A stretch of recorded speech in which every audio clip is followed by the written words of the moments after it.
के Gautam farmer cabinet minister, Asim बकार MIM के राष्ट्रीय प्रवक्ता, SM अशरफ जाने माने मुस्लिम स्कॉलर और वीरेंद्र सिंह जी हमारे स्टेट हेड। लेकिन मैं आपका तारुफ एक बहुत ही खास शख्सियत से कराने वाला हूं।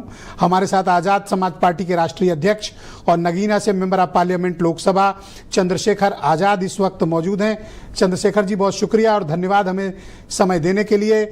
आप महसूस कर रहे होंगे और देख रहे होंगे कि उत्तर प्रदेश में इन दिनों जातिगत संघर्ष की कई बड़ी घटनाएं हुई हैं। आप मानते हैं कि ये सामाजिक कारण है या फिर ये राजनीतिक वजहों से हो रहा है?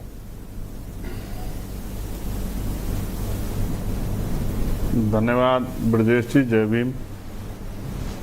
आपने जिक्र किया कि कई घटनाएं हुई हैं जातिवाद, और प्रयागराज का जिक्र आपने किया और इटावा का भी जिक्र किया, बुलंदशहर का भी किया, मथुरा का भी किया। अलग अलग तरह की घटनाएं हैं। मथुरा में बारात रोक दी गई थी, बुलंदशहर में बारात पे चढ़ने पर मारपीट की गई थी, इटावा में कथावाचकों को जो दलित पिछड़े समाज के थे उनका सर जो है वो मुंडवाया गया और उनको पेशाब से शुद्ध कराया गया, और प्रयागराज में शेड्यूल कास्ट के लोगों को पलायन जैसे हालात बन गए। बड़ी अलग अलग घटनाएं हैं, लेकिन सबके पीछे कारण एक ही है, क्योंकि किसी भी स्टेट में अगर कोई घटना होती है तो वो वहाँ की एजेंसियों का, वहाँ की पुलिस का, वहाँ की सरकार का फेलियर होता है, वहाँ की इंटेलिजेंस का, वहाँ की जो लोकल जो है इंटेलिजेंस है उसका फेलियर होता है। अगर कानून व्यवस्था अच्छी हो तो कोई अपराध नहीं हो सकता है। और हमने तो पिछले कुछ दिनों में आगरा में देखा किस तरह से एक सांसद के घर पे जाके जो है वो हमले हुए और किस तरह से पुलिस को बेबस देखा। तो बहुत कुछ चीज़ें देखी जा रही है। आप ये कह रहे हैं कि राजनीतिक कारण से, और मैं समझता हूँ जो लोग आज सत्ता में उनको लगता है सत्ता अस्थायी कभी जाएगी नहीं, तो जितना जुल्म आपको करना है या कराना है, जिस भी तरीके से कराना है तो वो कराइए, कोई आपके खिलाफ खड़ा होने वाला नहीं है, ऐसा मुझे उत्तर प्रदेश में लगता है। और जो विरोध है उसका कारण ये है कि जो कमजोर वर्ग है, बहुजन समाज के लोग, दलित पिछड़े, मुसलमान, आदिवासी, उनके अंदर एक गुस्सा है, उनके अंदर जो है, क्योंकि अन्याय उनके साथ हो रहा है तो वो भी अपने मन में सोच रहे हैं कि इस अन्याय को हम लोग कब तक सहेंगे। तो वो अन्याय के खिलाफ जब भी अन्याय बढ़ेगा तो आप समझो पिछले लंबे समय से उत्तर प्रदेश में भाजपा की सरकार है, 8 साल के लगभग हो गए, तो उनके अंदर भी जो अन्याय लगातार हो रहा है, हाथरस की घटना का, उन्नाव का हो, कुशीनगर का हो, प्रयागराज का हो, प्रतापगढ़ का हो, जो अन्याय हो रहा है उसके खिलाफ भी अंदर अंदर एक आक्रोश पैदा हो रहा है। सरकार को दिख नहीं रहा है। आप लंबे समय से सक्रिय हैं और क्योंकि मैं तो जमीन शेड्यूल्ड कास्ट कम्युनिटी के बीच काफी दिनों से सक्रिय हैं। आप मुझे कारण बता सकते हैं कि जो वर्ग कभी उत्तर प्रदेश का शासक रहा हो और 1-2 बार नहीं 4 बार, आखिर ऐसा क्या हो गया कि आज सिर्फ दलितों के वोट चाहिए, बाकी शासन प्रणाली में या राजनीतिक व्यवस्था में अब उनकी कोई बहुत से नहीं रह गई है?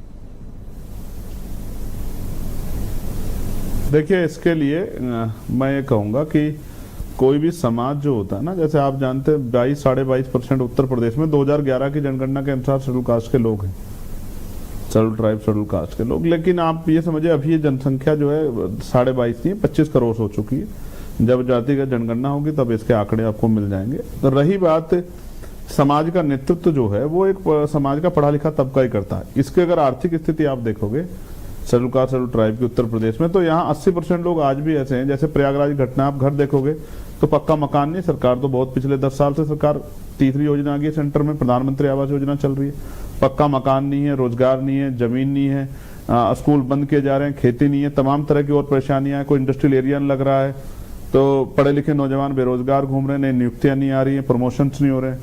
तो जो समाज का जो पढ़ा लिखा तबका, जब से भारतीय जनता पार्टी की सरकार उत्तर प्रदेश में आई है और सेंटर में आई है, तो जो कर्मचारी हैं, जो कर्मचारी समाज का नेतृत्व कर रहे थे, समाज को रास्ता दिखाते थे, वो कर्मचारी में थोड़ी सी उदासीनता आई है। उनको लगता है कि भाई अगर हम समाज को समझाने जाएंगे, समाज को रास्ता दिखाएंगे तो सरकार के लोग हम पे कार्रवाई करेंगे। आप ये मानते हैं कि 2012 के बाद तैयार हो पाए, खासतौर पर मोदी एरा के दौरान दलित समाज की राजनीतिक, सामाजिक और धार्मिक चेतना में बदलाव आया और उसने परंपरागत अपने समाज के नेताओं का और पार्टियों का साथ देने के बजाय उसने दूसरे राजनीतिक विकल्पों का इस्तेमाल किया।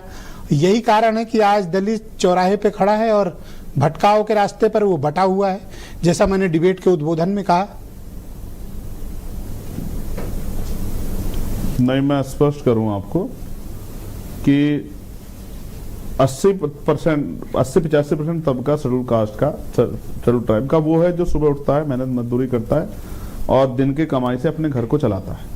और 10-15% जो नौकरी में चला गया, कोई रोजगार कर रहा है, वो उसके कंधों पर जिम्मेदारी है कि पे बैक टू सोसाइटी करके समाज का हाथ पकड़े और समाज को रास्ता दिखाए। जिसको यही नहीं पता कि देश प्रदेश में क्या चल रहा है, बेरोजगारी कितनी है, जमीन किसके पास है, उद्योग धंधे किसको पास मिल रहे हैं, उनको तो यही नहीं पता कि उनकी मुक्ति का रास्ता क्या है। जबकि बाबा साहब अम्बेडकर को तो कह के गए ना, कोई political power is the master की, इट इज द मास्टर की by which you can open each and every door of your success. तो मैं बस आपकी ही बात को आगे बढ़ा रहा हूँ। ये वही समाज है जिसको ये सब पता था कि सत्ता कैसे चलती है, वोट कैसे पड़ते। सर 4 बार मायावती मुख्यमंत्री रही, 2007 से 12 तक बहुमत की सरकार थी। इस समाज को पता है सत्ता का मायने क्या है। ये अनअवेयर लोग नहीं है, ये अवेयर कम्युनिटी है हमारे उत्तर प्रदेश का दलित समाज। देन क्या ऐसा हुआ, आप मानते हैं कि उनके अंदर हिंदुत्व आ गया या विचारधारा में बदलाव आ गया? नहीं, मैं आपको स्पष्ट कर दूं, जैसा आप कह रहे हैं ना कि भाई आ क्या गया, बेसिक क्या है। जब 2012 के बाद 14 में जो परिणाम आए, जो पूर्व की पार्टी थी वो 0 पे आ गए, फिर 17 में वो और कम सीटों के तौर पे बदल गए, 17-18 के तौर पे बदल गए। फिर उसके बाद 19 में 2 दलों का जो बड़े दल थे मिलकर फिर भी परिणाम बहुत अच्छे नहीं आए, 10-15 सीटें करीब आई और मतलब आप समझिए कि लगभग 65 सीटें वो हार गए। फिर उसके बाद जो है फिर 22 में रिजल्ट बहुत कम आए, एक ही सीट जीते। तो समाज कितने दिन तक इंतजार कर सकता है कि भाई हम जिसको वोट दे रहे हैं, अगर शक्ति नहीं बन रही, समाज तो अपना सब कुछ दे रहा है, पूरा दे रहा है। आप देखो ना, मतलब इतने बुरे हालात में 13-14% वोट मिलने का मतलब ये है कि समाज तो अपना मैक्सिमम अपनी तरफ से कोशिश कर रहा है। लेकिन नेताओं की जो पॉलिसी है, उनके जो उस तरह के जो कोऑर्डिनेशन है, उस तरह की जो चुनावी जो है उस समय जो चीजें इंपॉर्टेंट होती है वो नहीं कर पा रहे, उस तरह के जातीय समीकरण नहीं बना पा रहे, उससे फेलियर हुआ है। तो फेलियर हुआ है तो कम्युनिटी के बीच काफी दिनों तक मैंने बात की, मेरे यहाँ पे चर्चा भी की, बात की। इन दिनों दलित समाज में एक राजनीतिक मायूसी है। आप हो या मायावती जी हो या कोई हो, उनके अंदर वो मायूसी को नहीं खत्म कर पा रहे हैं आप लोग। नहीं, मैं इस बात से असहमत हूं। मैं स्पष्ट तौर पर कहना चाहता हूं कि दलित समाज में कोई जो है मायूसी नहीं है और उनकी जो है राजनीतिक शक्ति प्राप्त करने की जो है भूख बढ़ी है। और ये हम देख रहे हैं क्योंकि हम प्रभु सम्मेलन कर रहे हैं, हमने 8 सम्मेलन कर लिए। हमें पता है कि जहां एक तरफ लोग पैसा देते हैं, गाड़ी देते हैं, खाना देते हैं, शराब देते हैं, तब लोग नहीं आते। यहाँ जो हम प्रभु सम्मेलन कर रहे हैं, जो बहुजन समाज के लोग, SC ST OBC और मुस्लिम समाज के लोग सम्मेलन कर रहे हैं, वहाँ सभा से कह के लोगों को रोका जा रहा है। कुछ लोग बाहर चले जाओ भाई, गर्मी बहुत है, नुकसान हो जाएगा, किसी को चोट लग जाएगी, किसी की तबीयत खराब हो जाएगी। ऐसा नहीं है। ये वो है जो भूखा पैसा रह के भी राजनीतिक शक्ति को समझता है, रिक्शा चलाता है, ठेली लगाता है, खेत किसी का मजदूरी करता है, लेकिन राजनीतिक शक्ति को समझता है। लेकिन नेताओं से निराश हुआ था। अब ऐसा नहीं, ऐसा होता तो चंद्रशेखर जो है बड़ी बड़ी शक्तियों के सामने, बहुत बड़े बड़े गठबंधन सामने मेंबर ऑफ पार्लियामेंट। अब मैं आपकी बात को ही सामने रखते हुए एक प्रश्न आपसे करता हूं। प्रयागराज की घटना पर, उपचुनाव में ब्रजेश भाई, हमने पश्चिम में प्रयागराज की घटना पर आपने देखा कि कान पकड़ के उनके वीडियो जारी किए गए, उनको गिरफ्तार करके जेल डाल दिया गया। आपका प्रयागराज की घटना पर स्टैंड क्या है? उपचुनाव जब हुआ है तो उसमें आजाद समाज पार्टी को काफी अच्छे परसेंटेज में वोट मिला है। प्लस अगर कुछ भी वोट हो जाता, जैसे कहीं मुस्लिम प्लस हो जाता या मुस्लिम बैकवर्ड प्लस हो जाता, तो परिणाम जो है वो आजाद समाज पार्टी के फेवर में आते। उत्तर प्रदेश में जैसे मीरापुर में हुआ है या उधर, और वो चुनाव भी कैसे थे जहाँ पुलिस डंडा लेके खड़ी थी, मुसलमानों को पीट रही थी, दलितों को पीट रही थी, जो भी वोट जो है बीजेपी खिलाफ दे रहा था उनको धमका रही थी, डरा रही थी, वो ऐसे में चुनाव हुए। अभी जो फेयर चुनाव होंगे आप देखना, त्रिस्तरीय पंचायत चुनाव। रही बात प्रयागराज की, तो आप समझो कि इस सरकार ने जो किया प्रयागराज में, आप ये देखो कि किस तरह से शेड्यूल कास्ट के लोगों के कान पकड़वाए गए। इससे पूरे देश के शेड्यूल कास्ट में, शेड्यूल ट्राइब में, बैकवर्ड में गुस्सा है। उनको लगता है कि ये अपमान किया गया जानबूझ के, जबकि मैं लगातार मांग कर रहा हूं कि इसकी CBI जांच करा दो। सर, भाई ऐसा आपका क्या हो गया है पॉलिटिकल स्टैंड कि मैं उस क्या गांव में है? जाना चाहता हूं तो प्रयागराज की घटना पर आपका पॉलिटिकल स्टैंड लोग जानना चाहते हैं। दूसरा एक आरोप ये लगते हैं कि आप कोई भी पॉलिटिकल लड़ाई को लॉजिकल कंक्लूजन के तक नहीं पहुंचा पाते हैं। बहुजन समाज पार्टी के लीडर्स ये आरोप लगाते हैं कि आप उनके खिलाफ मुकदमे कराकर निर्दोष युवाओं को जेल भिजवाकर FIR कराकर आप दिल्ली चले जाते हैं और बाद में भुगतना उनको पड़ता है। प्रयागराज हो या पश्चिम उत्तर प्रदेश की घटनाएं इसका बहुत उदाहरण है और आपको इसकी स्पष्टता देनी चाहिए। बिल्कुल देनी चाहिए। तो पहले एक एक करके पहले सवाल का जवाब आपका देते हैं। आपका पहला सवाल ये था प्रयागराज की घटना पे आपका स्टैंड क्या है? मेरा स्टैंड ये है कि वहां जो हिंसा कराई गई है वो पुलिस एडमिनिस्ट्रेशन, वहां के स्थानीय जो भूमाफिया हैं, जो वहां के सामंती हैं, उनके मिले जुले गठजोड़ से हुई है। इसलिए मैं उसकी CBI जांच की मांग कर रहा हूँ। उसमें जो लोग पकड़े गए हैं वो शेड्यूल कास्ट के लोग हैं जो अपने काम से आए, अपने जो है घरों पे थे, पढ़ाई स्कूल से आए, जिनको रात के अंधेरे पुलिस उठा लाई और वहां जाति पूछ के मारा जा रहा है। ये अन्याय हो रहा है और इस अन्याय को पूरे देश के लोग देख रहे हैं। मैं भी लगातार टच में, हमारी वकीलों की टीम वहां गई है, हम लोगों ने वहां पैनल बनाया, हम सब लोगों को जेल से निकालने के लिए प्रमुख रूप से प्रयास कर रहे हैं। आज हमने जो है पूरे प्रदेश के सभी जिला मुख्यालयों पे इसकी CBI जांच के लिए, कौशाम्बी की भी और प्रयागराज में इसकी CBI जांच की हमने मांग की है। और जो स्कूल जो मर्जर हो रहे हैं उन स्कूलों को मर्जर रोक के उनमें सुविधाएं दी जाएं, इसके लिए हमने जो है आज पूरे प्रदेश के सभी जिला मुख्यालयों पे ज्ञापन दिए, शांतिपूर्वक आंदोलन किए। दलित समाज क्यों न मायावती के साथ जाए? आप पर दलित समाज क्यों भरोसा करे? इसलिए भरोसा करें क्योंकि दलित समाज जानता है, उनके जो महापुरुष हुए हैं उन सब ने कहा है कि सत्ता संघर्ष से मिलेगी। और संघर्ष कौन कर रहा है इस समय में, इस बात को एक बात किसी छिपी हुई नहीं है। संघर्ष तो जो कर रहा है वो सब दिख रहा है। कैसे पार्लियामेंट में लड़ रहा है? आप बताएं, क्या मायावती संघर्ष नहीं कर रही नौकरी है? रोजगार, आप बताइए कि मायावती की राजनीति कोलैप्स होने का कारण क्या था कि उन्होंने संघर्ष नहीं किया?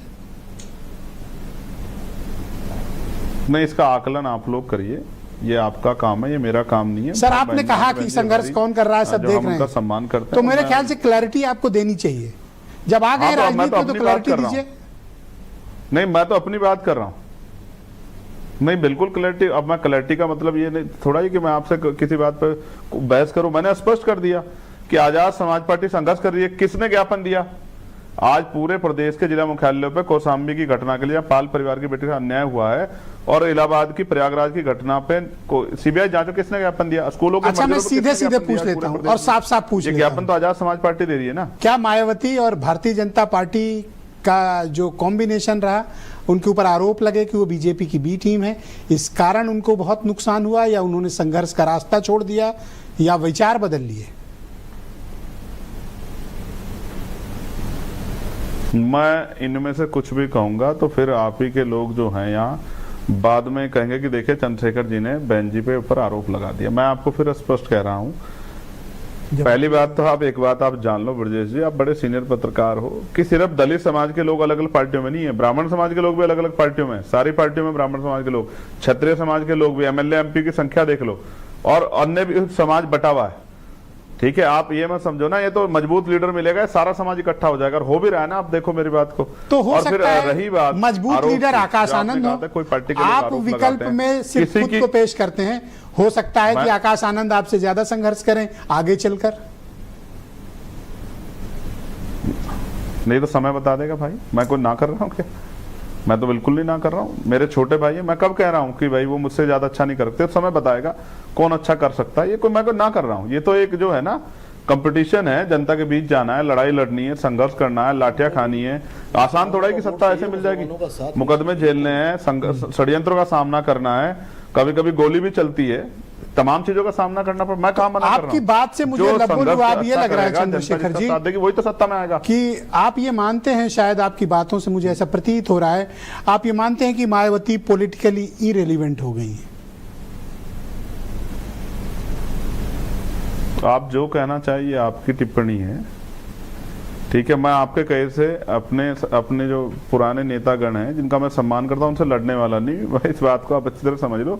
वो समय चला गया है जब आप जो है हम लोगों को, बहुजन समाज के लोगों को आपस में लड़ा देते थे और हम लोग लड़ते थे। मैं ऐसा मैं किसी के लिए भी वो नहीं कहना चाहता। मैं अपना काम कर रहा हूँ, अपने संतों गुरु महापुरुषों को मानता हूँ और मेरी लड़ाई किसी से नहीं है। मेरी लड़ाई तो अपने समाज में जो समाज थक गया है, जिसको ये महसूस हो रहा है कि भाई हम लोग पावर में आते, तो उनके अंदर राजनीति सर एक अंतिम सवाल है ये आपसे। भूख पैदा हो, उनको ये समझ आए कि बिना सत्ता के वो बहुत लड़ाई। एक मिनट ब्रजेश जी, जिनको लग रहा है कि हम पावर में आते, उनके जो है खोए हुए आत्मविश्वास को जगाने के लिए हम लोग संघर्ष कर रहे हैं। और आप देखिए, हम ही तो हैं जिन्होंने SC ST OBC और मुस्लिम समाज के लोगों को प्रबुद्ध कहा, वरना सारी बहुत बढ़िया बात आपने की। मेरा अगला सवाल मुसलमान समाज पे है, हम ही तो हैं, मुस्लिम समाज पर है।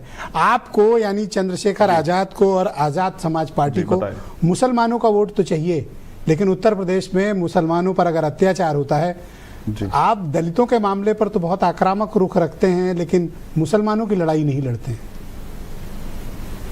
करेक्ट? ये भी आपका एक आरोप है। अभी अलीगढ़ में जब 4 जो है मुस्लिम भाइयों को जानवरों की तरह पीटा गया, उनकी गाड़ी को तोड़ दिया गया, उन पे जो है प्रतिबंधित मीट ले जाने का आरोप लगाया गया। मैं अकेला आदमी था जो उनके पास मिलने के लिए गया था, जिसने सरकार से और पुलिस से लोहा लिया, उनसे कहा कि आप इनके ऊपर झूठे मुकदमे कर रहे हो, और बाद में वो मीट भी प्रतिबंध नहीं पाएगा। मैं अकेला आदमी हूं जिसने धार्मिक जो है गैर बराबरी जो हो रही है, जैसे अभी ताजिए छोटे करो ताजिए छोटे करो, नमाज सड़क पे मत पढ़ो, 1 इंच पैर हो जाएगा तो लाठी मार देंगे, और तमाम तरह से चाहे मॉब लिंचिंग हो रही हो, चाहे अन्याय हो रहा हो, चाहे उनकी धार्मिक आस्था को चोट पहुंचा रही, अकेला चंद्रशेखर ही है जो बोल रहा है। चंद्रशेखर जी, छिपावा नहीं है उत्तर प्रदेश में नॉन मुस्लिमों के। मैं आपका बहुत आभार प्रकट करता हूं। मैं एक चीज जाने से पहले कहूंगा, ब्रजेश भाई, जाने से पहले एक चीज कहूंगा आपसे, मुसलमान, दलित और पिछड़े वर्ग के लोग आज उत्तर प्रदेश में सिर्फ एक ही चीज को देख रहे हैं कि कोई एक आदमी उनके लिए ऐसा खड़ा हो जाए जो उनसे भेदभाव ना करे और उनकी लड़ाई को मजबूत से लड़े, और हम उसके साथ। सर 18 मिनट की बातचीत में आपने सिर्फ एक बार मुसलमान का नाम लिया, वो भी मेरे सवाल करने पर। आप कहां मुसलमानों की लड़ाई लड़ रहे हो आपने यार? अच्छा ये बताओ, डिबेट में आपने डिबेट पूरी दलित समाज से शुरू की है। आप समझो ना, आपने शुरू इस बात से किया, आपने जब सवाल पूछा तभी तो जवाब दे रहा हूं। आप बताओ ना, अगर मैं कहता हूं मुसलमानों की तो आप कहते कि नहीं दलितों की बात मैं पूछ रहा हूं। तो ये जो चरित्र है ना मीडिया का, मैं ब्राह्मणवादी चरित्र इसको भी जानता हूं भाई। मैं कोई बच्चा थोड़ा ही हूं, ऐसा थोड़ा ही कि मैं कहीं सोने की चम्मच लेके पैदा हुआ। अभी मैं आपसे सवाल पूछ लिया तो नाउ इट्स ब्राह्मणवादी मीडिया। अभी तक अच्छे जवाब दे रहे थे, तब इनको याद नहीं आया। लेकिन मैं फिर भी आपका बहुत शुक्रगुजार हूं कि आपने अपना बहुत कीमती वक्त हमारे दर्शकों के लिए निकाला। मैं आपका आभार प्रकट करता हूं। एक मिनट, प्लीज, जब आपने मुझे बुलाया है, प्लीज गो अहेड। जब आपने मुझे बुलाया है तो मेरा अंतिम कंक्लूजन भी सुन लीजिए। हाँ बिल्कुल, आपने मुसलमान की बात की, तब सवाल पूछा, तब मैंने उस पर जवाब दिया। परेशान, लेकिन मैं आज आपके माध्यम से कह रहा हूं, अगर उत्तर प्रदेश का मुसलमान आजाद समाज पार्टी के साथ खड़ा होगा तो उसके साथ ये जो अन्याय हो रहा है, ये अन्याय नहीं होगा, और उसको राजनीतिक, धार्मिक, सामाजिक गैर बराबरी का जो शिकार हो रहा है, आज वो जो उसको शूद्र बनाया जा रहा है, उसको जो है 2 दर्जे का नागरिक बनाया जा रहा है। मुसलमान आपके साथ खड़ा रहा और नगीना में उसने आपको रिकॉर्ड वोट दिया। सर आपको ये नहीं कहना चाहिए कि मुसलमान हमारे साथ खड़ा होगा, मुसलमान खड़ा था, ये आपका हक है कि आप उनके लिए लड़े। उत्तर प्रदेश का कह रहा हूं भाई, मैं भी आपको कह रहा हूं, उत्तर प्रदेश की बात कर रहा हूं। अगर उत्तर प्रदेश का मुस्लिम समाज, पिछड़े समाज के लोग, शेड्यूल कास्ट के लोगों ने हमारा साथ दिया तो उनके बच्चों को किसी आगे हाथ नहीं फैलाना पड़ेगा। आप मेरी बात कह रहे हैं, अच्छा स्कूल कॉलेज बनेंगे और रोजगार के अवसर पैदा होंगे, जुल्म जाति खत्म होगी जो आज अन्याय हो रहा है। किसी को मार दो, किसी के मस्जिद गिरा दो, किसी के जो है खानका तोड़ दो, किसी के जो है तमाम तरह से धार्मिक आस्था चोट पहुंचाओ, संविधान का राज आएगा। ये बात बता रहा हूं मैं आपको भाई। मैं आपका बहुत शुक्रगुजार हूं और मैं उम्मीद करता हूं कि हम आप विस्तृत चर्चा के लिए किसी दिन बैठेंगे। मेरे पास आपके लिए बहुत ढेर सारे सवाल हैं और मैं उम्मीद करता हूं कि जब हम आप बैठेंगे तो जितने भी सवाल और जवाब में, स्टूडियो में या स्टूडियो के बाहर? स्टूडियो के बाहर बैठते हैं और मैं आपके यहाँ आता हूँ, आपके घर पे आता हूँ और वहीं आपका इंटरव्यू बाहर बैठेंगे तो स्टूडियो के बाहर वाले जवाब मैं आपके घर आकर आपका इंटरव्यू करूंगा। धन्यवाद आपका, आइए। बहुत शुक्रिया, बहुत धन्यवाद आपका, आइए। बहुत बहुत धन्यवाद, आभार आपका। जय भीम, नमस्कार, बहुत शुक्रिया आपका।